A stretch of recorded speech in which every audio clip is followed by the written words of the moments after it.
Hello, everybody, and welcome to Planet FPL, the world where everything revolves around Fantasy Premier League. My name is Suj. And my name is James. I don't even know. What episode are we even on, James? How many episodes of the main pod have we done this season? I'm looking at 47. 47 episodes of this shit. FPL. The week has just finished. We are now into what is really the home straight, because 7 days from now, there will be no conversations around FPL. The season will be done and dusted. And we'll be all really looking forward to next season, because this one's been a bit of a mad one, James.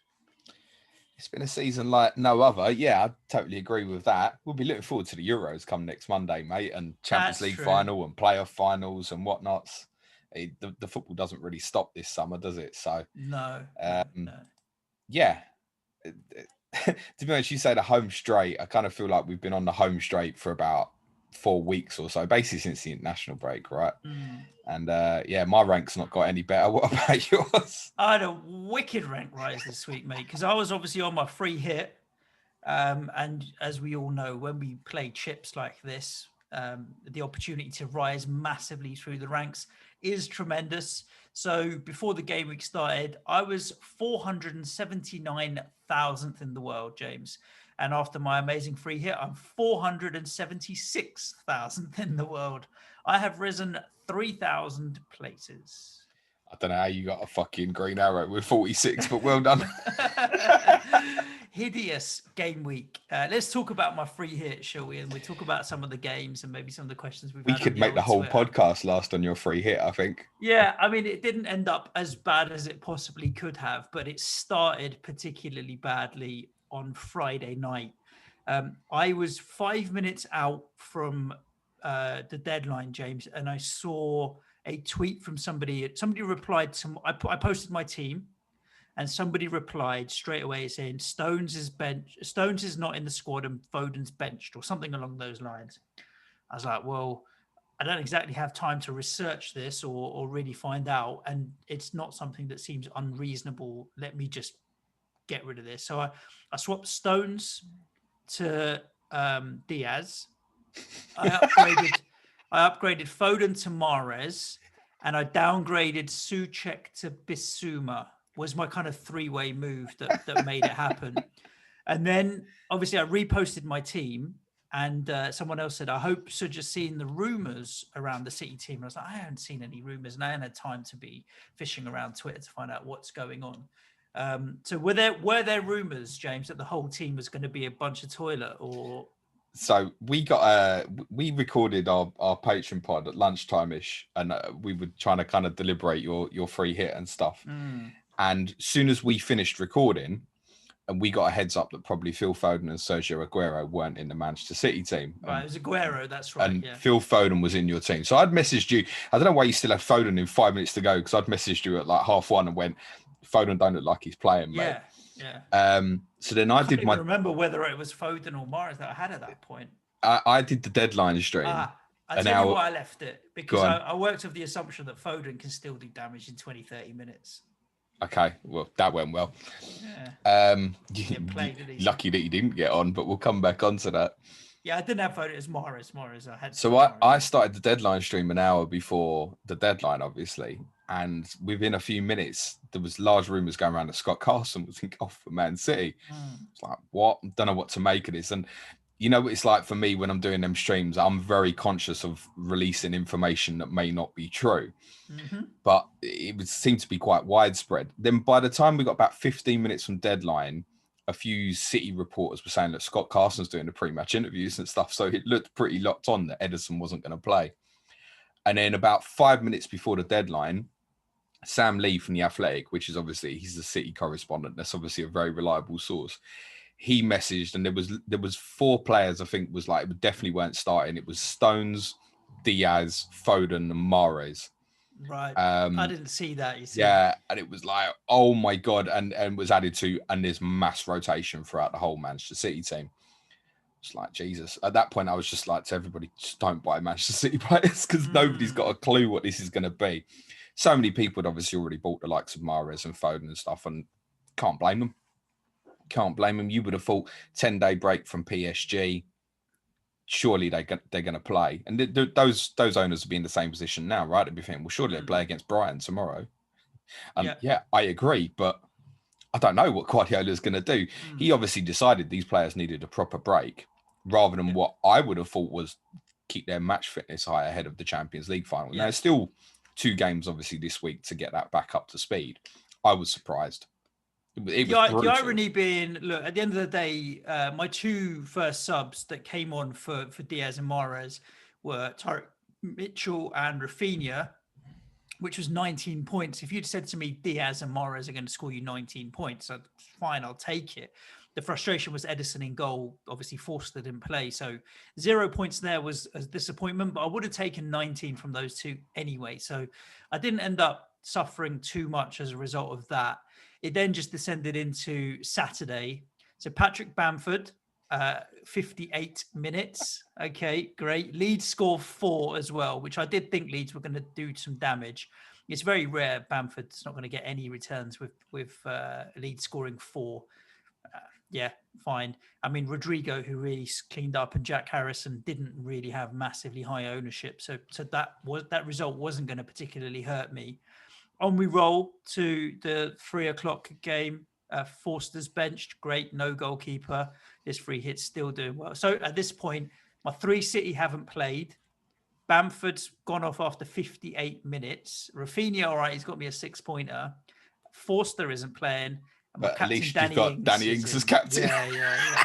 So 58 minutes, he gets hooked off as well, which was again a disappointment. Southampton score 3. He gets none. Oh, great. Okay. And I'm thinking, right, this is not going to get any worse. I watched Brighton West Ham game in the evening, knowing that I've got no coverage other than unless someone else doesn't play, and Yves Bissouma's coming in, right? Fat he got booked 20, after about 20 minutes. Yeah, and not even like he was booked, and it looked like, mate, are you trying to get yourself sent off here? Because he was all over the place with his tackles. And I was like, literally, that's a red card looking me in the face. If he carries on the way he is, he's going to make another sloppy one. Luckily, he kind of shored himself up a little bit and didn't look so bad after the yellow card. But yeah, he didn't come onto my team, so it didn't matter. So yeah, we get to the end of Saturday night. 3 City haven't played. My captain's hooked on 58 minutes. Bamford's hooked on 58 minutes. And Bissouma's looking at a 1-pointer. Great stuff. Although Sunday did get much better, luckily. Tyrick Mitchell saved your game week, mate. 13 points. Yeah, thank you very much. I'll take that and run as fast as I possibly can. I only had Gareth Bale from Spurs, which was a disappointment. Like, Spurs should have hauled, could have hauled. I mean, 7 points, though. It's not a bad return. Yeah, it's fine. Bale. It's perfectly good.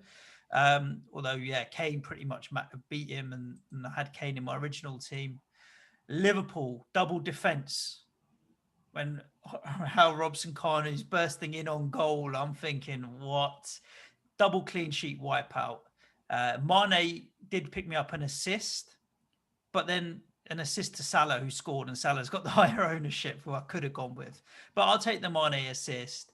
But Trent's 95th minute assist, I mean, the boy is golden as far as I'm concerned. Could have hauled again, really... Trent. I mean, missed a great chance to score about 5 minutes before the assist for Allison.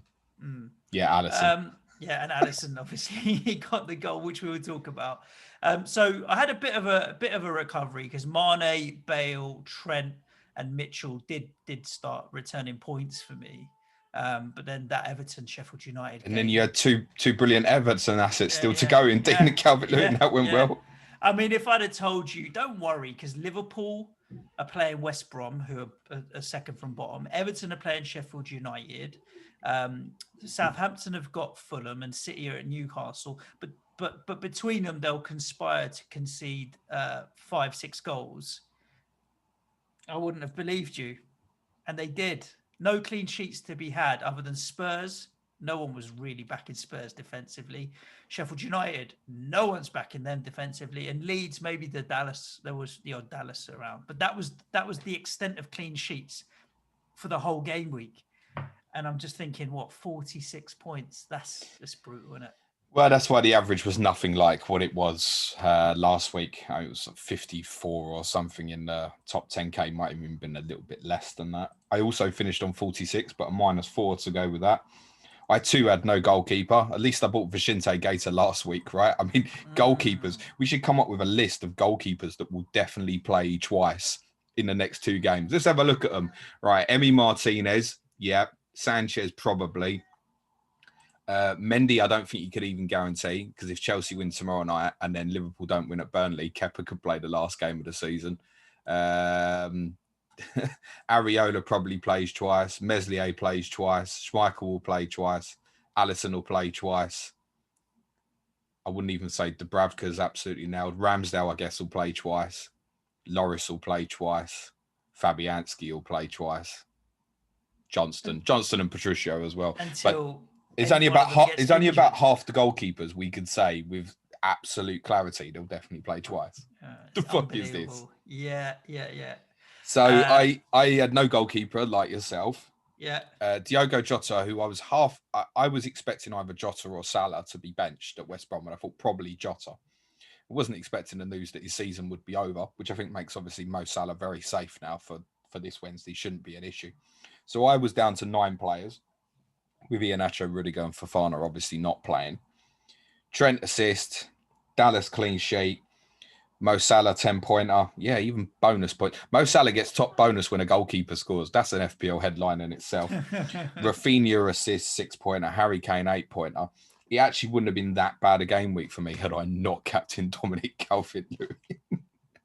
You would have thought that when I captained DCL against Newcastle back in February, I would have learnt my lesson not to do that again.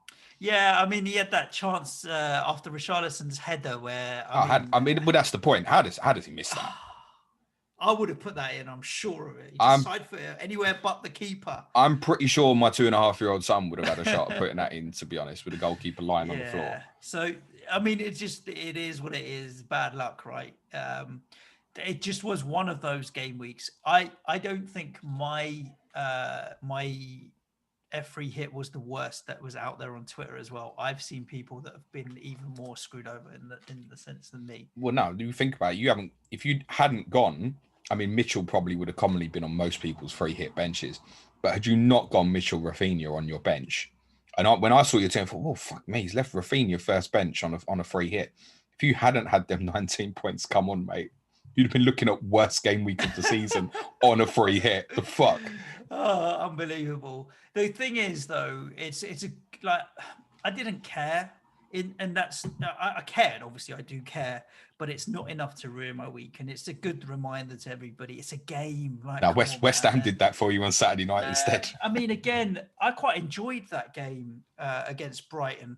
Even the first half, we were definitely the better team, but both teams, I think, played really nice. It was a very fluid game. I just enjoyed watching. It was a bit passive. I think both teams were a bit toothless up top, but it was a nice game of football, and both teams kept the ball particularly well. So it didn't ruin my weekend. It was all gravy. The rain yesterday, piercing it down in London the entire day. Sun shined through the Tottenham game from start to finish, basically. Not here. No, well. Anyway, my garden's wet as you like, mate. Well, I mean, did it come down Saturday night? My goodness. And you've probably seen the weather, obviously, at West Brom yesterday and a few other games over the weekend. So weather. Listeners probably had similar traumas and dilemmas this game week with an average of 38, but it is what it is, right? We move on. 2 game weeks to go. One starting tomorrow, where it's quite a jam-packed midweek. 4 games tomorrow, 6 games on Wednesday. And then, obviously, the final day of the season on Sunday. It's all heating up, mate. Well, it is in the top 4 race anyway, and maybe ourselves in a little battle for 6th, maybe. Are you convinced or set up in terms of your transfer for this week? Do you know what you're doing? Not with 100% clarity. The goalkeeper problem, I just feel like, fuck that, man. I mean, if Hodgson's said that Gator was going to play, there's every chance I'd probably leave it. But then I've got Gator away at Liverpool on the final day of the season. Forster, I don't think plays against Leeds tomorrow, although I think that'll be a very high-scoring game anyway. Forster probably plays at West Ham. So I'm kind of weighing that up and going, if I've got Gator against Arsenal and Forster against West Ham, is that worth making a transfer? Flappy would be the one, I think, for me, rather than Meslier, because as I said, I think that Southampton Leeds game tomorrow night could be really high scoring. So I'm leaning into possibly Flappy. Forwards, obviously with no Jota, I've got Iheanacho busting the team at the moment. I'm not desperate to get rid of Jota. I might even just leave it, actually. I'd rather probably, I'm thinking Iheanacho to Antonio is the other move I've got in mind. My team's quite well set up. I mean, I've got Mendy in goal against Leicester. I think he'll play, especially because they lost the cup final as well, did Chelsea. I mean, Wan-Bissaka and Shaw against Fulham, defensively, no problem. Trent against Burnley, no problem. Dallas against Southampton, I will play. Of course you will. Just for the attacking. Then in midfield, Ward-Prowse against Leeds, I don't mind. Jesse Lingard against West Brom, I don't mind. Bruno Fernandes against Fulham, don't mind. Kane at home to Villa, no problem at all. It's the two Chelsea assets. Well, I've got three: Castagne, Iheanacho, Maddison. And then I've got Jota, who's out, but he's just third bench right now, and Vidra. So with one free transfer and 4 million, I mean, Maddison could really get up all the way as high as a Salah if I really wanted to, or someone in that at realm, Mane. Iheanacho, I've got enough money to boost him up. Castagne, again, I can go anywhere. So I'll probably move on one of my Leicester assets, but I don't need any of them for my starting 11. So maybe wait and roll. Well, I thought I was definitely going to have 11 players this week, so I ended up with 9. Yeah, true.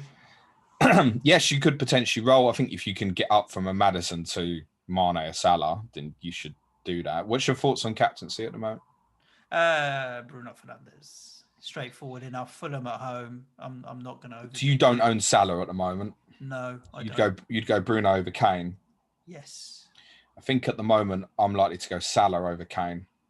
Now that I've got the clarity that Liverpool are going to play, and I mean, if Peacock Farrell's in goal again for Burnley, I'm not saying he was particularly at fault for the goals, but I could see Liverpool going and getting 3 or 4 at Burnley on Wednesday. Villa are giving up loads of shots. Palace had about 22, 23 shots yesterday. You should not be conceding that amount of shots to Crystal Palace. Yeah. So, although admittedly Tyrone Mings could be backed for Villa, but if Matty Cash is not, then they've still got big problems defensively, Aston Villa. You'd expect with Tottenham's front 4, there's going to be efforts on goal.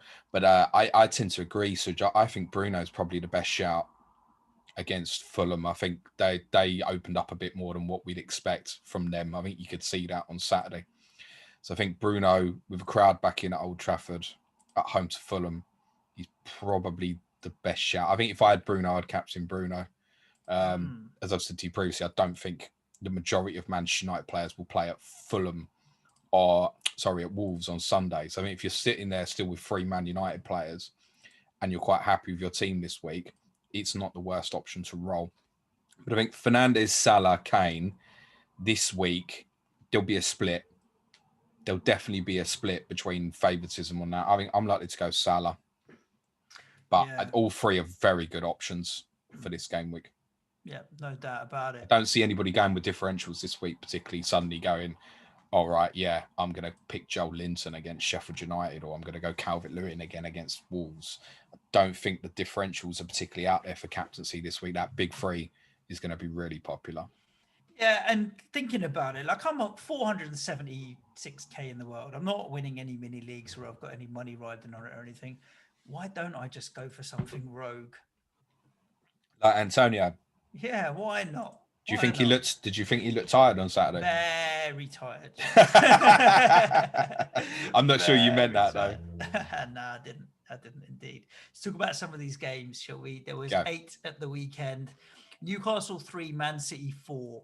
I mean, yeah, if you'd asked me to write down scores that I thought in advance of the game, that would have been right down near the bottom of what I could have thought would have happened. 4-3. And like Newcastle taking the lead and doing well in the game as well. Cast your mind back to January, Newcastle's win at Everton, and then the performance at home to Crystal Palace in a game that they lost. And do you remember what I said about Newcastle then? Yeah, they were going to they were going to score more goals, but they were likely to concede more goals as well, whilst they adapted to this new way of playing. And stuff. Yeah. Then they beat Southampton 3-2, and then Callum Wilson got injured in that game, and it calmed back down, and it's kind of gone up again. You have to look at some of their totals since the international break. They've scored 3 against yourselves, 3 against Man City, 4 at Leicester, 2 against Tottenham, 2 at Burnley. They scored at Anfield. There's goals in that team at the moment. And I think for those who are looking for a Jota replacement, I promise you can do a lot worse than Joe Willock for the last 2 games. What was it, 4.7 million or so? Obviously, it's cheap enough. You can bench him. I mean, that's brilliant cover for the final 2 game weeks with what they've got, Sheffield United and Fulham. Joe Linton took a brilliant penalty. I don't know why Willock then took the second. I presume Joe Linton would take it again if they have another one. And he's interesting because they've got Sheffield United and Fulham in the last 2. Defensively, I'd avoid. I can see people will be looking at that and go, Sheffield United, Fulham. I'd avoid them defensively because of exactly that. They're not particularly keeping clean sheets or anything. I mean, in all those games I mentioned, they've conceded goals. I think they've only kept 1 clean sheet at home this season. Sheffield United is obviously what they've got this week at home. The second worst record is Everton. They just had Sheffield United at home. That didn't go particularly well. So I would avoid defensively. I think the biggest attacking threat's probably Fernandes. Dummett is probably the safest one to go for if you insist. But generally, I'd avoid them defensively. I think Willock is a great little punt to solve the problem because the other thing is you go Jota to Willock, gives you 2 million in the bank or so as well. What can you do with the rest of that? So I think he's a really reasonable option for those with the Jota problem. For Man City, for those who have gone on the likes of Mahrez, Fodens and stuff, all I can say is I think they'll play tomorrow. But it wouldn't surprise me. I presume Edison comes back in. I presume they go full strength at Brighton, but who knows? I'm fed up with it. I don't even, it's not even like from Madison, I've got enough money to get to everybody bar De Bruyne. I'm not buying De Bruyne because of the injury status and situation. Do I give a shit about getting Sterling or Gundogan or Mahrez or Foden? I just don't want the grief that goes with it, James. I mean, you look at Riyad Mahrez's minutes as an example. So since his 18-pointer against Southampton in game week 27, which they obviously had the double, played 78 minutes at Leicester, and he played 89 minutes against Aston Villa. He's played 2 of the last 7 games in the Premier League. Now, for me, Riyad Mahrez has become first choice now. He's played all the Champions League games in that spell. But that's a pain. That's a pain in the arse. And particularly when does Guardiola look at Torres' performance? I know that they don't particularly affect each other, Torres and Mahrez. Does he look at Torres' performance and think, I might have hit a bit of form there with a hat-trick. I want to give the kid some more minutes. Like, it's possible, isn't it? So buying Man City is not on the agenda for me. And I think even if you did buy it and they do play this week, you're going to have the same conundrum go through your mind again on Sunday. And I feel like it's generally speaking with City, is probably just better off avoiding. I don't think anybody who bought Man City players ahead of Friday, I don't think anybody did wrong. It's easy to be captain hindsight and say you shouldn't have done that. I'd have been considering similar in different circumstances personally. So I think if you've got it, you keep it. Otherwise, I'd avoid it. There's too many other good fixtures knocking about over the next 2 game days, I think, to be threatening to get Mahrez's and stuff to play for as well. Like Liverpool right now, obviously looking mean, and they want to get that top 4 spot if they can. And it is within the realms of possibility. So, yeah. Ironically, though, if someone's insistent on going Jota to a Man City player, the one I would recommend if it's affordable is still Mahrez. I'm recommending the players started 2 of the last 7 games in the Premier League. Burnley 0, Leeds 4. I did think that Leeds is high energy and Burnley wouldn't be able to cope with it because it's similar to what we did when we moved the ball quickly and ended up having quite a comfortable victory there at Turf Moor. So Leeds did play out in that way, and Leeds did well. Leeds, I mean, they suffer from the same thing as City, right? You don't know where the returns could come from at any point. Rafinha, Harrison, Bamford, and so on and so on. And this game, it was Rodrigo and Harrison that really cleaned up, but Rafinha still popped up with his assist as well. So where'd you go? It's funny because they're also cheap as well. I mean, again, looking for Jota replacements, this is the first place I'd go.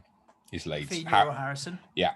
Harrison's on over 150 FPL points now. Yeah, it's a great return. And largely been overlooked, I think, because Rafinha has obviously looked so explosive. I mean, Rafinha should have more points than what he does. But Harrison, I think, is absolutely reasonable to get him. Be interesting to see what happens with him in the summer, because he's had this third year on loan from Manchester City. Could City look at it in the summer and go, get the English quota back up a little bit, integrate him into the side? Because beginning to look a bad player, a really good player. Could City look at him and go, well, we're going to keep him? And every time he performs like this, surely his price tag goes up as well. So do Leeds buy him permanently? Do other clubs look at him? Would a Tottenham or an Arsenal look at him, for example, or a West Ham? None of us would be. I'm not saying he wouldn't choose to go. I'm not saying he wouldn't choose to go to Leeds over those clubs. But again, it will hike the price up if Leeds do want to buy him permanently. Sure, he's not going to have another year on loan. You either buy him or don't buy him. Yeah, so I think his is a really interesting scenario to look at over the summer. Brilliant little player. I love the directness about him. Left foot, right foot. Really good player. I think if I was buying him or Rafinha at the moment, I'd be very tempted to go Harrison. I mean, it's just absolutely flying at the moment. Rafinha's just come back from injury. We know Rafinha has the explosiveness in him as well. And Rafinha definitely could have got more than the 6-pointer he got the weekend. But I'd probably have a little slight preference for Harrison now, actually. Both very reasonable. I mean, you could buy both of them this week if you're sitting with one Leeds player. If someone said to me, I want to take a -4 to move a 4.5 million and Jota to Harrison and Rafinha, I don't think I'm going to say no to that. I really think that game tomorrow at Southampton could go off crazy. Like, I think there could be 7 goals or more in the game. Because Southampton swing back punches and they're not good defensively. Jota down to Rafinha does give me the money to turn Maddison into Mo Salah. Well, that's crack on, mate. Yeah, exactly. Oh, it leaves me 0.2 short. Oh, dear. Yeah. If only you had a free hit. The only thing in that sort of circumstance, though, you could probably have to ask yourself, if you were still to captain Fernandes, is it worth getting Salah? So in that case, I'd say you're probably better off going with a differential Mane for the last 2 games and, throw with that. That's a pretty good move, to be honest. So just get one of the Leeds boys in and Mane. As long as that doesn't give you too much of a benching headache or so, I think that's decent. I would end up with James Ward-Prowse, Vidra, and then I'd bench one of Iheanacho or Castagne, probably Iheanacho, because Chelsea defensively are pretty stable. So I'd be playing a 4-5-1. I think Meslier will be the most popular goalkeeper for those looking to buy for the last 2 game weeks. As I said, I'm possibly looking at Fabianski to go against that, just because, as I said, I keep saying I think that'll be really high scoring tomorrow. Dallas, you're going to play in these last 2 games. I think Dallas, Trent, Robertson, they're the best defenders if you want to invest, aren't they, over these next 2 games? Rafinha, Harrison, great. Bamford causes a little bit of dilemma. I think if you're in, you bought for the 3 games. I don't think you can move. And I think you got to keep your fingers crossed. I'd be surprised if Bamford didn't start again, but there must be some concern looking at his minutes. 57 minutes here, 58 minutes 2 weeks ago against Brighton when they needed goals. He was sacrificed after 45 minutes against Manchester City, although that was effective of the red card. He was sacrificed 64 minutes against Sheffield United before that. 76 minutes against Fulham when he went into the game carrying a knock and played really well and scored that night, in fairness. He only lasted 34 minutes against Chelsea before that. So 90 minutes against Liverpool, Manchester United, 78 minutes against Tottenham. What's the common denominator in those 3 games? It's against Big 6 opposition, where he's lasted the big minutes. City we can put down to the red card, Chelsea we can put down to the injury. Does that mean against more opposition like what's to come in Southampton, West Brom, that he's only going to be lasting between sort of 55, 70 minutes again? And then you're fearing the dreaded 1-pointer. I think you got to keep him if you've got and keep your fingers crossed. Interestingly, Rodrigo, we all thought in the summer he was going to come in and replace Bamford in the team. He's barely played centre forward. He took the 2 goals extremely well, and that's what will also be concerning Bamford owners. Wouldn't punt on Rodrigo for the last 2 games, but I wonder if by the time we get to August, Rodrigo be playing up front for Leeds, and he could be really interesting next season if classified as a midfielder, which he might be. Yeah, agreed with that. Burnley, similar problems with Chris Wood, just briefly, because Barnes and Jay Rodriguez are both back fit. He's hauled Wood off quite early in this one, and so they've got 4 striking options. Could they change that up? Dyche spoke after the game about fatigue. He spoke about obviously taking Dwight McNeil off and said he very nearly left Dwight McNeil out of the team. If Pope's not back for that Liverpool game, then the likes of Salah, Mane could have a field day, I think, on Wednesday night. I could see Liverpool going to Burnley and winning 3-4-0. Southampton 3, Fulham 1. Southampton 2 wins in a row. That must be super happy.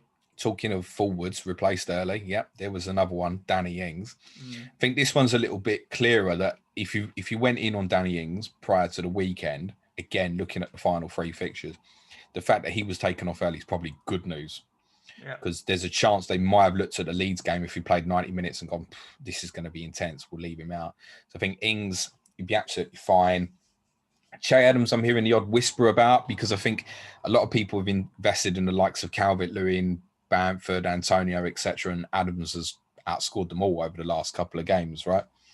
But that wouldn't be for me personally. I'd still be looking at, say, Antonio over Adams for the last 2, I think. Just doesn't appeal massively, to be honest with you. Southampton, Leeds will be a tough game, and West Ham on the last day of the season will be a tough game that we don't know what will be on the line to play for or not. So, goalkeeper issue, I think we can probably expect McCarthy to play again against Leeds, and then we're sort of hoping Hassan Hootel gives us some clue for the last 2 games, because that was the original statement he said after Leicester, wasn't it? Forster will play the next 2, and then McCarthy will play the next 2, is what he'd said. So I think we have to assume that Alex McCarthy will be in goal against Leeds, and then who plays against West Ham last day is anybody's guess. I don't understand all this that's going on with goalkeepers at the moment. I don't understand it. If there's a lesson to learn for next season, maybe it might be that we really should have a goalkeeper going into the end of the season who definitely has something to play for and is probably not competing in cup competitions. Something like Fabianski or Meslier. Leeds still feel like they've got an outside shot qualifying for Europe, right? And they do have an outside shot of it. I think that might be the lesson to learn for next season, maybe. When you if you're wild carding with 8 game weeks to go, just make sure it's absolutely secure and there's 0 chance for rotation. But then you take people like Gator, there was nothing to say that there was any possibility that Butland or Hennessy were going to play a game instead of him. So, but then they're safe, right? They'd probably look at Butland and go, we played him in the summer as he trained well all season. That with Carson Friday night, it was sentimental, wasn't it? That's probably what that was with Jack Butland yesterday for Palace as well. I was curious, was it to do with Premier League winning his medals? Does he get a medal if he plays 1 game? He just play a minimum number of games? No, it was just sentimental. They give the club like 40 medals or something and say distribute them as you see fit. Let's talk about Brighton 1, West Ham 1. I'm assuming no one's looking near Fulham players, let's be honest, in the last 2 game weeks. There's no reason going near them, is there? No, not with United next anyway. You're definitely not buying. There could be some interesting 1 week punters for the attacking players. If we've got an idea for Newcastle at the weekend, Dara at the Tinkerman's coming on Clash of Correspondence on Friday. I think there could Fulham and Newcastle for the final game could be good 1 week punts. I just think in the case of Newcastle, you're probably more likely to buy now because it's Sheffield United first. But there could be some interesting last 1 week punts for Fulham players possibly at the weekend, but I think only attacking players, because I said Newcastle would be goals at both ends most likely. Good. Brighton 1, West Ham 1. The evening kickoff. Had a busy old day. Put my feet up. Everybody's gone to sleep in my house because my missus had a COVID jab, so I wasn't feeling well. Time to crack open a beer. So you fucked her off and left her? Well, she just goes, I'm going to sleep. I was like, yeah, football's on. You went, thank God for that, didn't you? Yeah, she didn't suffer. To be fair, she didn't suffer too bad side effects so far. Thank God.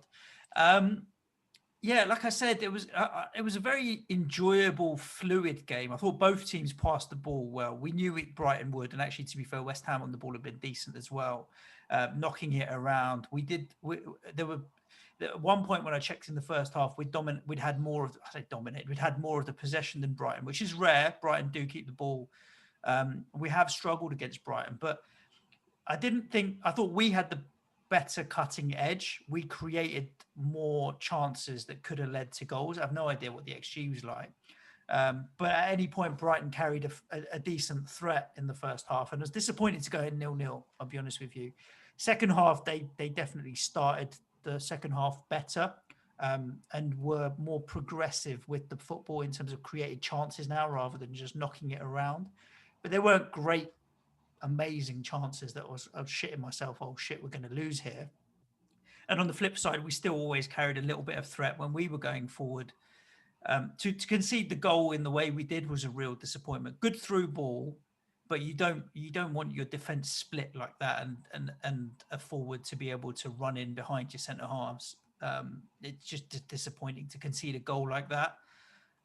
But then to have the desire to want to get back in it, and Benrahma's finish was class. I thought he took it very well, and the monkey's off his back now in terms of hasn't scored for us yet. So hopefully that will free him up a little bit to play with a little bit more freedom and creativity, because he is a good footballer. I think he's eased in this season. I think we will see more from Benrahma in coming seasons.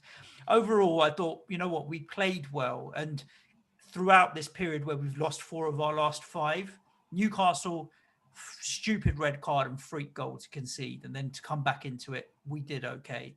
Chelsea, disappointment, beat Burnley, but then again yesterday we should have won. We didn't lose 3 and 4. Sorry, it was 2 and 4, but this was a draw. We haven't won, only won 1 in 4. Yeah, it's petering out a little bit, but none of them have been bad performances where the team haven't been in with a chance of getting anything from the games. I don't know if that's better or worse. I feel like it's all right, because I've been in situations where when I walk away from games, like, we don't deserve anything and we're shit, whereas I didn't feel that with this game. I did think that we're still we're in with the chance of taking the points here. So, but decent game. I enjoyed watching it. Just interesting on the goal that Welbeck scored. Lovely finish. He's one of the best at that, actually, the dink finish at the end, because it looked for all the world like he was going to go around the goalkeeper and change his body at the last moment. It's not too dissimilar to the goal he conceded to Everton, which might be a little bit of a concern, kind of running from left in between centre-backs. Yeah, and the thing is, like, prior to that this season, the likes of Rice and Souček have cut that ball out, or have been good at cutting that ball out. They were scrambling for themselves to get to stop the through ball going through. I look at your last 2 fixtures, and I think that's not so much of a problem against West Brom, as long as you stop Pereira getting on the ball in central areas, because it's more about the pass. In the Southampton game, I'd worry about Danny Ings, man. That sort of run is potentially going to give you some headaches. I was a bit disappointed with Brighton, actually. You know me, I really enjoy watching them and whatnots. But I felt that they really missed a trick in the link between midfield and forward. Now, it might be that Rice's return had a real impact on that and obviously shored you up a bit. But I felt Trossard played too high. They changed the system a little bit with Jahan Bash basically playing right of a forward 3. And I just felt recently, where they've basically been 3-4-1-2, they always had a floating player in between the midfield forward lines who could either drive at the opposition or feed the ball into the front players. And I felt they really missed that. And I didn't actually think they were going to hurt you. I thought the key point in the game was the end of the first half, where you really had a dominant spell. Piled it on and didn't score. Yeah. If you'd have scored there, I think you'd have won. But you didn't. And then you reset again second half. I think by the end was probably just about a fair result. Yeah. It's strange to look on it, because a little bit like the Everton game, I don't reflect on it and think that you played badly, but I also reflect on it and don't think you did enough to win the game. Correct. Exactly right. But look, ultimately, I will take it, because I feel like we're building a philosophy, but an identity around the team and the way we want to play and knock the ball around. And they were Brighton press well, and in tight spaces we did play out sometimes, and you do have your heart in your mouth sometimes. But I'll take that, because I know and I can see how we're playing, which is fine for me. Let's talk FPL. Brighton, I'm not buying anybody. No, nothing to buy. To be honest with you, West Ham you can take punts on because of the last 2 fixtures. I don't mind, but there are other potentially better fixtures out there, like Leeds I prefer over West Ham. Yes and no. I mean, like I said, I'm possibly considering Fabianski over Meslier, and I would definitely go Antonio over Bamford now at this Antonio over stage. Bamford for sure. But I think in midfielders, I'd take the Rafinha, midfield Harrison areas, you would over Lingard or Suchek. and I just think where Dallas is playing at the moment. I mean, Dallas basically played right wing back, was a little bit different at Burnley on Saturday, but he's playing in attacking areas. West Brom will only go with one forward, so he probably goes back into that kind of central midfield position for the final day of the season.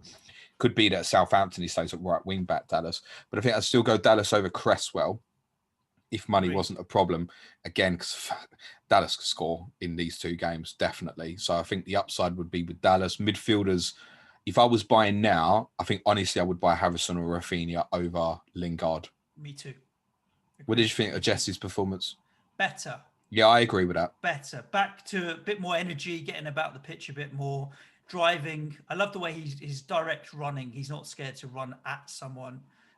Yeah, very good. He was better. He was definitely better. I think that's quite obviously and simply down to Rice and Suchek back together. Yeah. Yeah. To know that he didn't have to come in and fill so many holes without the ball and stuff, and he could stay closer to Antonio. I felt the longer the game went on, the more he began to drive with the ball. And to be fair, he suffered some rough treatment, particularly from your mate Basuma in the first half. I thought Lingard was better. I think generally speaking, it's a hold for the last two. You're not looking at West Brom and Southampton and shitting yourself, are you? No. But I think if I didn't have any West Ham involvement for the last two games and wanted some, I'd go to Antonio first. Correct. Agreed. Yep. It's well summed up. Even if he looks tired. But Lingard's going to... I could end up finishing this with treble West Ham, Suj. I could very easily take a -4 for Fabianski and Antonio, I think. Plus, as well, my rank's shit now as well, right? So I'm not... If I take a hit, I kind of want to get a team on the pitch that I like. Yeah. This Sunday 12 o'clock shift, thank God there's no more games in it, because, again, Crystal Palace v Aston Villa as a 3-2. Game. 3-2. Yeah, I think... Or maybe we keep it. And the worst game, the game that we predict is going to be the worst game of the week always goes in the 12 o'clock slot, because it will automatically flip to a high-scoring game. There have been some high-scoring 12 o'clocks this year. I was just thinking Southampton, Burnley a couple of weeks ago was great, wasn't it? Southampton, Tottenham early in the season. Yeah. Here's a job for someone. Someone work out the average goals per game in 12 o'clock on Sunday games versus the 12:30 Saturday games or something, see if there's any difference in it, because there shouldn't be.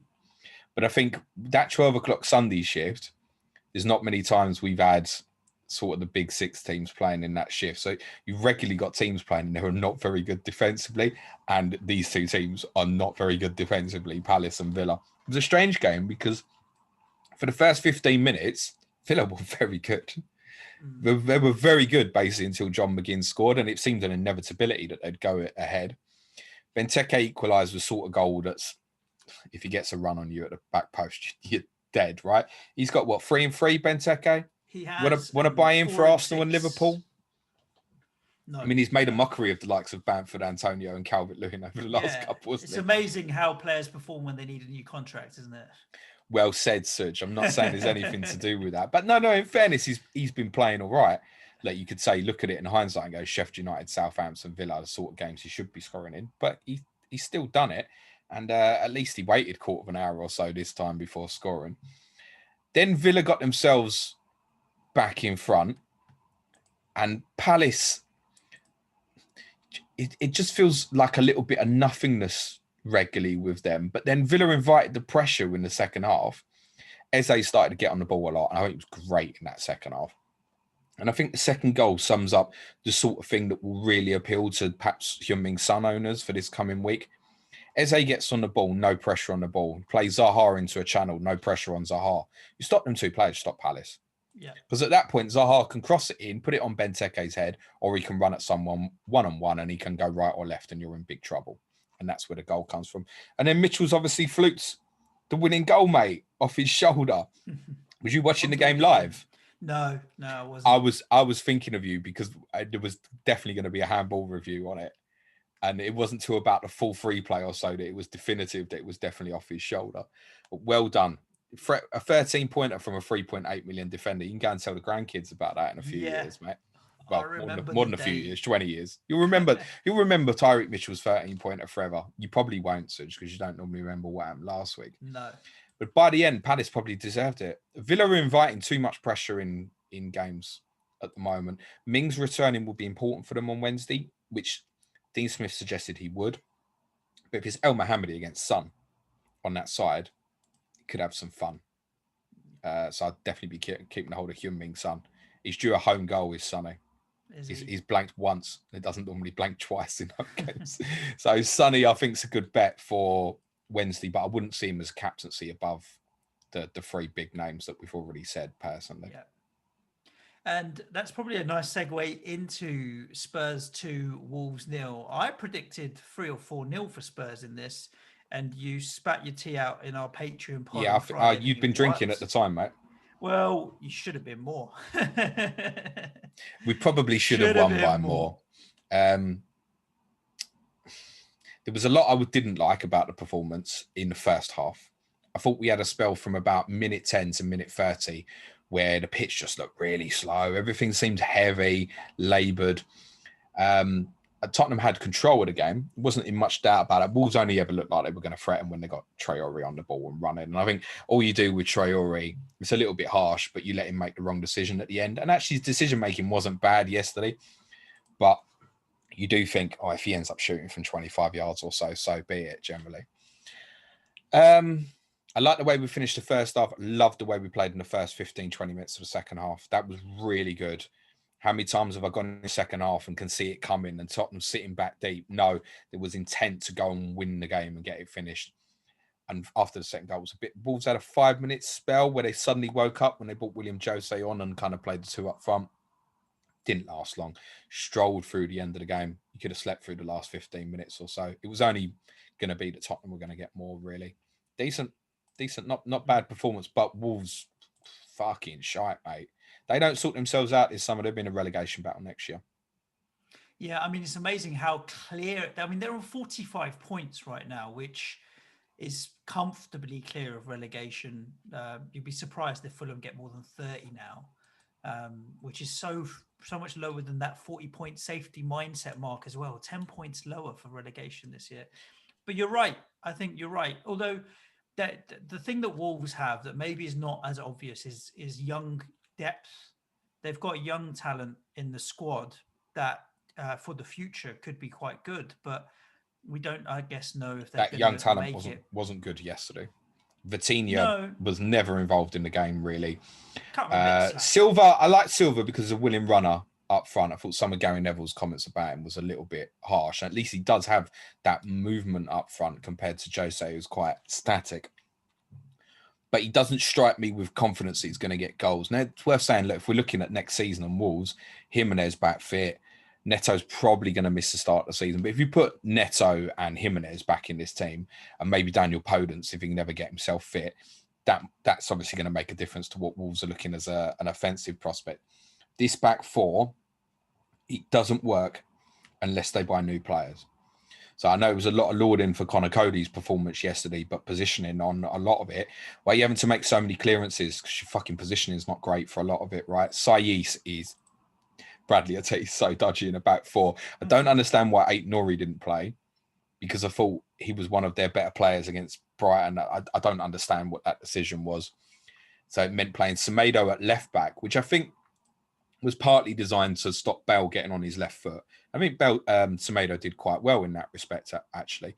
But then Hoover's made a complete clusterfuck of the second goal, which was great work by Reguilon, which I'm really pleased with, that he was persistent with it because he's not been good for Tottenham the last month or so. This was much better. And I'd like to give a shout out to my mate Pierre-Emile Højbjerg. That's how I want my midfielders to play. Go and win the ball, pass it forward. That was one of Højbjerg's best performances in 2021. Much better. Good. No, you're not buying Højbjerg for your FPL team. No, of course not. You did mention a name there, though, in Son. Now, Son, instead of a Mane or a Salah, does give me a lot of other different options that I can potentially think about. Where do you rate Son compared to those two characters? Mane and Salah, but Liverpool. I'd buy the Liverpool players. Purely because you're looking at it as 2 game weeks. And I don't think you're buying Son into captain Although he could be up against El Mohammadi and it could be a great matchup for him, Bell in front of a crowd is going to be so up for that on Wednesday. So he's not a bad punt either. But I think if you put the two games together, it's not great with Leicester final days. I think for the 2 game weeks, you'd still go Mane or Salah for me over Son or Bell at this stage. I think if you'd have been going into this weekend beforehand, closer. But I think because Tottenham got Leicester last day, particularly if Leicester didn't win at Chelsea and that becomes a really important game. I mean, the flip of that is if Leicester have to win on the final day, it obviously potentially opens them up for the counter-attack, which Son is incredible at. I would go Mane or Salah over Son or Bale now at this stage, personally. Yeah. And in addition to that, I think we're going to talk about Liverpool now. There are 2 other factors at play. So firstly, now I think it is a 3-horse race for top 4, Chelsea, Leicester, Liverpool, and then Spurs, West Ham and Everton in the hunt for that 6th spot for Europa League, right? I would rule Everton out. I'd say Arsenal's probably more likely. Okay. To finish 7th anyway. Everton got Man City last day. The goal difference is worse.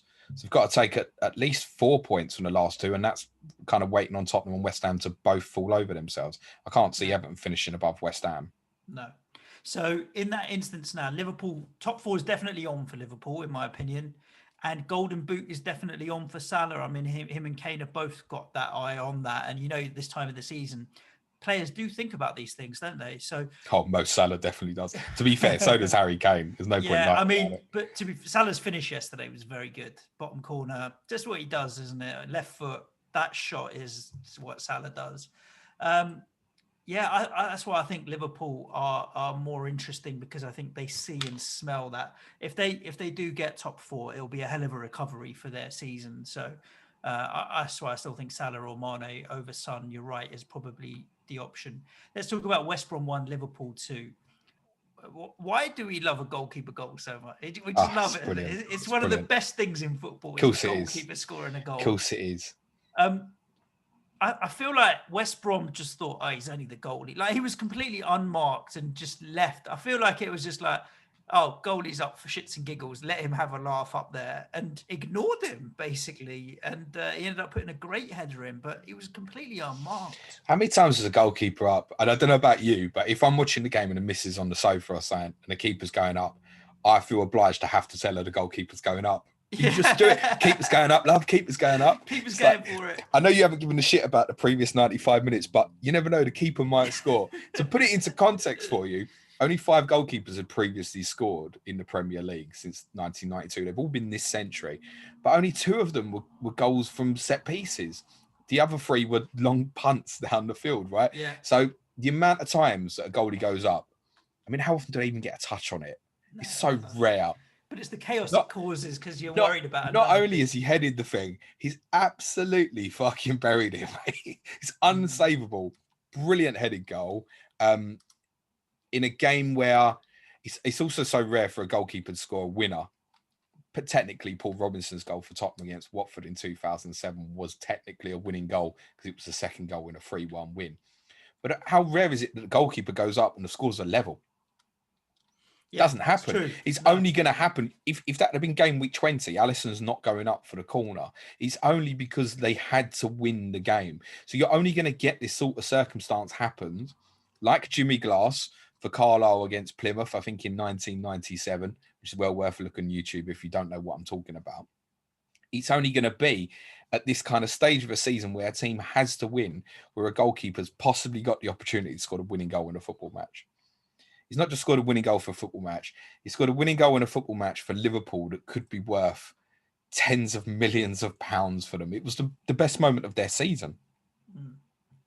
And the And he should get a lot more than 6 fucking points. The post-game interview, credit to him for keeping it together, because you could just tell. I mean, Klopp's lost his mother, Allison lost his father. I mean, it's been a difficult season for Liverpool.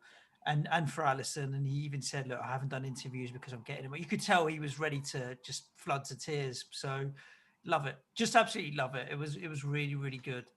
Talking about the game, in the same way that Welbeck got in for his goal against us, I mean, that channel, just seeing Robertson let him get into that channel pissed me off almost. I was like, come on, Liverpool, you don't want to be letting runs in like that behind. You're supposed to be a really solid defensive team. Problem is, and this is particularly in Reece Williams' channel at the moment, all it needs is a ball spun over the top, and they are in huge difficulty. At least on Phillips's side, unless it's right over the top of him, Phillips will win the first header. So I can see Wood on Wednesday night really putting into Reece Williams' zone. Robertson's got to be more conscious of what's happening on that side. And Benteke is probably going to give him similar problems on Sunday. So although these two games should absolutely be straightforward for them. If they win the two games, they're top four. It's official, it's factual. It should be straightforward for them. There's a chance it won't be because of some of the opponents they're coming up with. I mean, counter-attacking pace, if they have to beat Liverpool, beat Palace final day, which they'll have to, I guess, and leave themselves exposed defensively, they're potentially in trouble because of the likes of what Zaha can do to them on the break. So you look at them, you go Burnley away, Palace at home, there should be no problem. And if you're asking me, yes, I definitely think Liverpool win the two games. And I think they'll win the two games very comfortably. I'm likely to captain Salah in both games, for example. But I have a sneaky that one of the games won't be as straightforward as it should be. I wouldn't be surprised if Burnley and Palace score in both games. That's the problem. So I think if you want to go defensively, I think I'd go Cresswell over Robertson at the moment. Yeah. I'd go Dallas rather than Robertson at the moment. Trent beast, though. Trent is at the moment. I mean, he's back to what he's really good at with the amount of chances he's creating and stuff. You're gonna need those attacking returns because even those two fixtures, I would not be sure of a clean sheet. He's blanked once in 8 weeks as Trent. Two brilliant run, 9-pointers, 2 double-digit hauls in there. Yeah, he's doing particularly well at the moment. You can tell again, it's like that Euro 2020 vibe. Got to get in the squad. Let me deliver. And I wouldn't bank on it. We spoke about that last week. Yeah, I don't know if he will, but he's definitely putting in the performances to not let Southgate ignore him. Yeah. West Brom. Yeah. Pereira is a reasonable shout to replace Jota. Just quite simply, that Pereira's goal contribution to West Brom's goals, his goal involvement, he's second only to Harry Kane in the Premier League this year. So if West Brom are going to notch in these two games, and it's two tough games against West Ham and Leeds, Pereira's likely to be involved. He is a talisman for West Brom. So I think if you're looking for a Jota replacement, I couldn't make a case personally to go for him over Harrison and Rafinha, but it's reasonable. He's a good player, assisted again yesterday. He's a good player. He's at the heart of everything good that they do. Let's talk about the last game. I mean, Everton 0, Sheffield United 1. This was the game that, don't look at the form, don't look at anything, just look at the opposition. I can't remember who said that. Someone. Daniel Jebison, 17-year-old. Big lad, isn't he? Yes. Canadian-born. Managed to do the one thing Ryan Brewster hadn't really managed to do in the previous 1,000 minutes that he plays this season is actually just get himself in a dangerous position. I spoke about this after Sheffield United lost at Tottenham. He doesn't get himself into threatening positions, Brewster. And Jebison did it twice in the first half. I like the confidence that he tried to chip Pickford, but I think if he'd have fainted, he'd have gone round him and scored again. Make no mistake, Sheffield United thoroughly deserved to win this game. This was... I don't want to say this was them from last season because actually the system was a little bit different. But this is what we liked about them last year. They played some brilliant football. They still had chances in the second half to kill the game. What they did a little bit differently was Osborne played really high, basically as a left winger in front of Ender Stevens. And McGoldrick, although he swapped a little bit with Jebison, McGoldrick largely played on the right ahead of Bulldog. So it was very much a 3-4-3 in possession, but then obviously structurally became a 5-4-1 without it, which Everton really struggled to break down. Everton were fucking wank, mate. The way they tried to chase the game, it just ended up going direct. It's like panic all the time, trying to go direct. Sheffield United, okay, this is all right. Deal with this all day long. They were so pony trying to chase that game, Everton. Yes, their chance in the first half Obviously, Calvert-Lewin should have scored. That on the XG, by the way, is only about 0.69. It should be about 0.99. 0.69 is still high for the XG charts. And the way Listen, if he has that effort out. another 100 times, I'm telling you, he's scoring more than 69 times out of 100. Yeah, true. Just bad. Just bad, Everton have blown it. What they do still have, obviously, is one good fixture to go with Wolves this week. So if you've got Dean or Calvert-Lewin, it is not a dramatic sell, having especially what I watched with Wolves yesterday. You keep them. I won't be captaining Calvert-Lewin again, no. This season or ever in life? He can never say never, right? But I won't be captaining him this week. Definitely not. But he probably would still be one of the top 7 or 8 options because Wolves, like positionally, they really struggle. So the delivery is right for Calvert-Lewin. He will have chance on Wednesday night. Everton have only kept 2 clean sheets at home this season. All these statistics you look at in hindsight seem obvious. But my case of putting it before the game was, yeah, they've got a shit home record, but never played at home to Sheffield United. That was Sheffield United's best performance of the season. I think that was better than the performance at Manchester United when they won. I know that will be remembered more fondly. But in terms of their actual performance, this was Sheffield United's best performance of the season. They well deserved to win. Do you want to look at Danny Jebison for the last 2 games? Newcastle and Burnley, 4.5 million forward. I'll tell you what, if I was buying Jebison or Calvert-Lewin now, I think I'd buy Jebison, mate. He's got to play again, isn't he? He's got Newcastle next. So if you need a facilitator, I joked to plenty of people looking into the weekend and was looking at goalkeeper problems. And a few times I mentioned Ramsdale, who's ended the week, ironically, to sum up the game week as the highest scoring goalkeeper. And I was kind of saying it part in jest. But you did look at the final 3 fixtures, Everton, Newcastle, Burnley. I think somewhere in there might be something in there for them. I don't believe you're going to waste one of your last 2 free transfers on a Sheffield United player. But if you need Jebison to facilitate, I don't know, Jota up to Son or Bale, for example, if that's what you're looking for, Iheanacho down and then back up, I don't mind it. You're probably going to bench the player as well and go 5 in midfield. I don't mind it. I wouldn't recommend any of the others. But they were really good yesterday. I'm pleased for them because I think Sheffield United fans would have waited 9 months for that performance. Yeah. Those are the games, James. Those were the games. Do you want to tell everybody what they've got to look forward to for the rest of the week? And in the meantime, I'm going to pick a handful of questions from Twitter so that we can answer a few of those before we wrap up this episode. Again, 48 hours until the next deadline. So, I shall. Content to listen to. Fingers crossed, me and Stephen Toomey at 6 Goals rearranged podcast on Watford's promotion will be tomorrow. We won't drop it till after the FPL deadline. Stephen has warned me that he might get stuck again at work and we may have to rearrange. If that's the case, me and Suj will find a replacement podcast. Wednesday will be Sky Fantasy Football. Thursday, we'll be reviewing all the Game Week 37 action. Friday, Clash of the Correspondents at the Tinkermen FPL Footballer previewing Fulham v Newcastle. Stop, wait, I haven't finished. Saturday, Clash of the Correspondents, Leicester versus Tottenham, Aaron Lagor and Ricky Saunders. Deadline stream Sunday, 1:30 p.m. And it's also obviously tomorrow at 3:30 p.m. UK time. I want to say, can I tell everyone what's happening with Patreon? Of course you can, sir.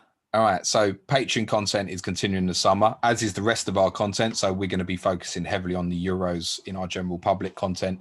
We've got a few things, special weeks we've got planned for mid-July to start of next season in August. Our Patreon content will be continuing with our regular shows during the summer as well. And if you sign up now, it is free in June. You won't be charged at the start of next month. Or at the start of July, that's also free as well. So we're freezing all payments on Patreon in June and July. So if you want to support the content that we provide on Patreon, now is the best time to sign up. You get 2.5 months for the price of 1. If you sign up in June, July is still free as well. So nobody's getting charged on, but you'll have to pay your intro charge, obviously, if you sign up now. But you won't get charged in June or July. Correct, indeed. So great time to do it. Not only do you get all of the content, but you come and join our Slack community, which is over 400 strong and really active. We've got channels for all the different teams and so on, all the different formats of fantasy sports and just general chit chat as well. Definitely a good time to consider doing it. Even if you sign up now, yeah, it's definitely worth doing. So Had another comment around Patreon there, James, and I've completely forgotten. Well, that's brilliant. That's really well sold, sir. Yes. One of us needs to remember to go in and switch the button off that charges people. Yeah, well, listen, we did that last summer. We'll do it again. That's not an issue. And to be fair, I asked you to do it last time, and you actually remembered, and I was panicking. Yeah. I know how to do it myself now anyway, so it's fine. Good. Right, a few questions on Twitter, James, we'll answer before we wrap up this pod. Not our usual 90 minutes, but A, we had 2 games less. And B, it's getting to that time of the season where not as many of the teams are interesting for FPL. There's one word that's mentioned more in the Twitter questions than any others, James. And I better make sure that I'm very clear. Punt. Punt? Yes. I love you too. So, basically this seems to be the theme at the moment. You've got who's the Boselli, replacements for Jota, and best punts for Gameweek 38 to make up mini league grounds. Luke, are there any ordinary punts you'd consider for the last 2 game weeks? What's an ordinary punt? Well, I don't know. Outside the obvious picks of Rafinha or Antonio, someone like Saint Maximin, for example. You've got Keith Devlin as Firmino, a decent punt for the last 2 game weeks. Andrew Sands, Grealish as an option for Jota if you've got a little bit of spare cash. Again, a punt for the last few game weeks. Everybody's kind of sort of thinking about something a little bit different, James. Okay. A few of them I don't mind. Like I could end up with Firmino actually as well if I decide to Jota down to sort of Willock. I'll have a little run through for you. Arsenal I'd avoid. I don't think you know what the team's going to be.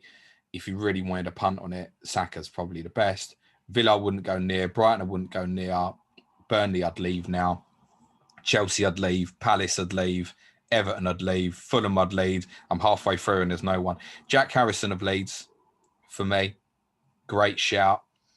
Leicester I'd leave. Liverpool, I don't think we're calling Firmino a punt. Firmino as a forward, yes, because he just never seems to be one that's particularly liked because his returns are so inconsistent. Good for the team, not Man City. Mahrez would be the one if I had to buy, but I'd avoid. I think that's like taking a punt and playing the lottery all at the same time as City. With United, I think the most likely player to play both games is probably Mason Greenwood. So if you're looking to punt it, that would be one option. Sheffield United, your boy up front, Jebison, interesting. Just a shout out as well for Ben Osborne, if they're going to carry on with that system. Check's price 4.7. I wouldn't buy him over Joe Willock though. I'd buy Willock over St. Maximin personally. It's St. Maximin to drive you mad. I'd rather buy Willock. He's in form. Southampton, Ings, Armstrong, punty for the rest of the season. Pereira, his ownership isn't big. West Ham, fancy Ben Rama as a punt? No, he scored 1. No, me neither. Just because of the price as well. I'd look at, to be honest, someone like Jack Harrison, we've spoken a lot about. I don't think you need to overthink it. Yeah. 2 great fixtures, in form, good price. That would be the one. His ownership's to about 4% or so. Okay. A couple of questions, James, that are non-FPL related. So first, Amber Edmond. Have Leicester got the best owners in the league? I can't imagine the scenes we saw on Saturday for any other club, but watch this space for an Ed Sheeran pitch invasion. I'll just add into that FPL comic note. I will add in FPL Tractor. Am I a fool for thinking Leicester give every mid-sized football club hope? Well run, and you can mix it with the big boys. They've been sustainably good for a while now of Leicester. This is exactly why we couldn't close Leicester City out of the Super League and stuff like that, because at the moment they would have the right to be a part of it. Brilliant goal from Tielemans. First thing to say, what a goal. Brilliant scenes. Performance from Tielemans throughout the game, to be honest with you. Brilliant scenes after the game. They coped with the loss of, obviously, Johnny Evans' injury, though I think that's possibly quite important going into the game tomorrow night. I would expect Chelsea to win. If Leicester win, I'd expect them to be on the piss all week before the Tottenham game. So I'm kind of hoping Leicester win. Wouldn't consider their assets from an ownership perspective, comparing them to others. I mean, Be interesting if Newcastle ever won a trophy. Yeah, Mike Ashley come on the pitch, and it'd be the same with the big six, wouldn't it? So even Golden Sullivan, imagine Golden Sullivan coming onto the pitch to get the trophy. It'd get booed out of house, mate. There's no brothers. There's not many. That club's obviously been through a very emotional few years with the league title, and then obviously the chairman passing away. So the connection they have, the things they've done for Leicester as a city, not just a football team, there is a connection that's probably unlike any other football club at the moment. But then there's certain other ones you don't think of, like with Brighton and stuff. If Brighton ever had their day at the FA Cup, I'd imagine Tony Bloom would come on the pitch and get a great ovation, for example. So there are other clubs that would have that, but yeah, not many. Quite agree. No. I mean, lots of football clubs do things within the community, but I've never, for example, I mean, the Leicester owners stuck, a couple of £1 million to build a ward at the hospital and stuff. You never hear Mike Ashley, what he's done for Newcastle necessarily. And I think that's probably unfair because maybe he has, and I don't know about it, but it doesn't seem to get the same publicity if he does. But the owners there at Leicester have understood the value of the community in Leicester. And it's probably the nice right-sized city for that as well. Somewhere like Manchester and Liverpool is quite a big city compared to Leicester, so maybe a little bit more difficult to manage. FPL hindsight. That's a non-FPL question, James. I love it. Why is the hairdryer treatment called the hairdryer treatment? What part of hot air drying your hair links to getting a bollocking?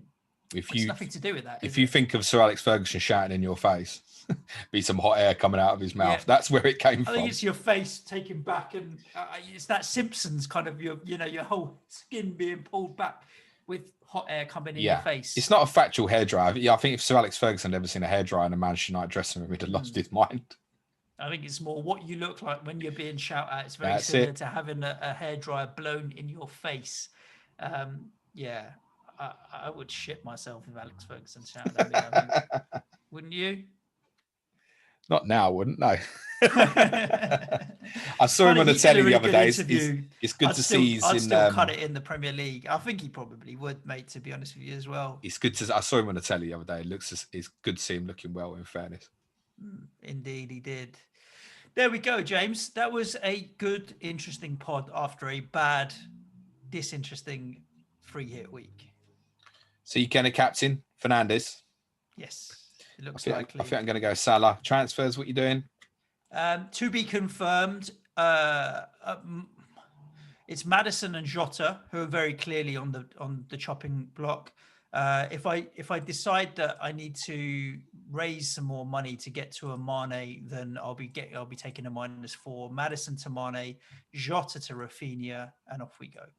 But I don't need to make 2 moves. So whether or not the -4 is worth it, I have to consider. I'm not sure yet what I'm doing, but I'd be very surprised, I think, if I don't buy Mikel Antonio. Mikey, get in there, son. Indeed. Listeners, thank you so much for joining us on this episode. As mentioned earlier, obviously, we do have patreon.com/Planet FPL where you can help the show out. Have a look there and list all the benefits and features that you do get with Patreon membership. If not, then wherever you're listening to the free content, we love you anyway. Subscribe or hit the notification bell, and you'll get told every time we push some new content out. Other than that, I heard that we've got 20 million people in England now, James, fully vaccinated. The march goes on. Get yourself sorted so that we can open up football next season. I'm going home on Wednesday. Yes, you are. And I bet you're looking forward to it. So we'll talk more about that on Tottenham on Wednesday, a Patreon pod. Stay safe, listeners. Ciao for now. Thanks, everyone. Good luck for 37. Be nice to each other. Cue music, please, man. Shut.